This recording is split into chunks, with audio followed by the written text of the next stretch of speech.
അതുപോലെ ശ്രദ്ധിക്കേണ്ട മറ്റൊരു കാര്യമാണ് കേട്ടോ, ഇതിൻ്റെ മാംസ വിതരണം. സുന്നത്തായ ഉളിയത്താണെങ്കിൽ പോലും കുറച്ചു ഭാഗമെങ്കിലും ഏതെങ്കിലും ഒരു സാധുവിന് ഇതിൽ നിന്ന് കൊടുക്കൽ നിർബന്ധമാണ്. മഹാന്മാർ ഇതിന് പറയുന്നൊരു രൂപമുണ്ട്. 3 ഭാഗിക്കുകയും അതിലൊരു ഭാഗം സാധുക്കൾക്കും മറ്റൊരു ഭാഗം പണക്കാരായ മറ്റുള്ളവർക്കും മൂന്നാമത്തെ ഭാഗം സ്വന്തത്തിനു വേണ്ടിയും എടുക്കലാണ് നല്ല രീതി എന്ന് പറയുന്നത്.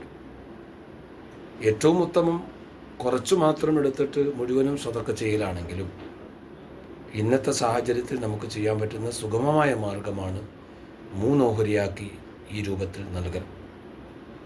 ഇവിടെ പ്രത്യേകം ശ്രദ്ധിക്കേണ്ടുന്നത്, ഓരോരുത്തരും അവരവരുടെ ഉദിഹയിൽ നിന്നും ഒരല്പമെങ്കിലും സാധുക്കൾക്ക് എത്തിച്ചു എന്ന് ഉറപ്പുവരുത്തൽ നിർബന്ധമാണ്. സ്വാഭാവികമായിട്ടും 7 ആളുകൾ ചേർന്നിറക്കുന്ന ഒരു മൃഗമാകുമ്പോൾ അതിൽ നിന്ന് നമ്മൾ വിതരണം ചെയ്യാൻ വേണ്ടി കൊടുക്കുന്ന ഓഹരിയിൽ നിന്ന് ഒരുപക്ഷെ സാധുക്കൾക്കും എത്താം, സാധുക്കളല്ലാത്തവർക്കും എത്താം. നമ്മുടെ ഓഹരിയിൽ നിന്നാണ് സാധുക്കൾക്ക് എത്തിയിട്ടുണ്ടോ ഇല്ലയെന്ന് നമുക്ക് ഉറപ്പ് വരില്ല.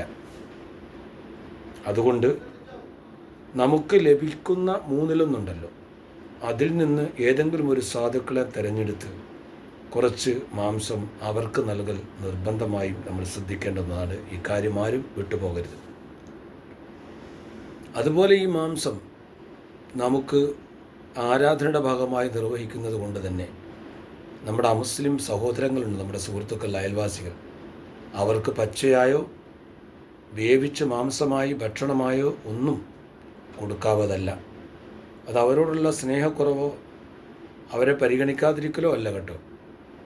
എന്നാൽ അവർക്ക് വേണ്ടി വേറെ മാംസം വാങ്ങി അവരെ പച്ചയായിട്ടോ അല്ലെങ്കിൽ വേവിച്ചോ സൽക്കരിക്കൽ പ്രത്യേകം പുണ്യമുള്ള കാര്യമാണ്, അള്ളാഹുവിൻ്റെ അടുക്കൽ നിന്ന് പ്രതിഫലം കിട്ടുന്ന കാര്യവുമാണ്.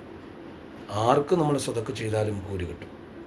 പിന്നൊരു കാര്യം പ്രത്യേകം ശ്രദ്ധിക്കേണ്ടത്, ഇതിൻ്റെ മാംസമോ തോലോ എല്ലോ ഒരു സാധനവും, ഉദിയ മൃഗത്തിൻ്റെ ഒരു സാധനവും ഒരാൾക്കും വിലയായോ കൂലിയായോ നൽകാവുന്നതല്ല.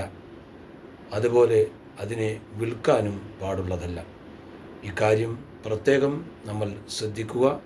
നാഥനായ റബ്ബ് നമുക്ക് തൗഫീഖ് നൽകി അനുഗ്രഹിക്കട്ടെ.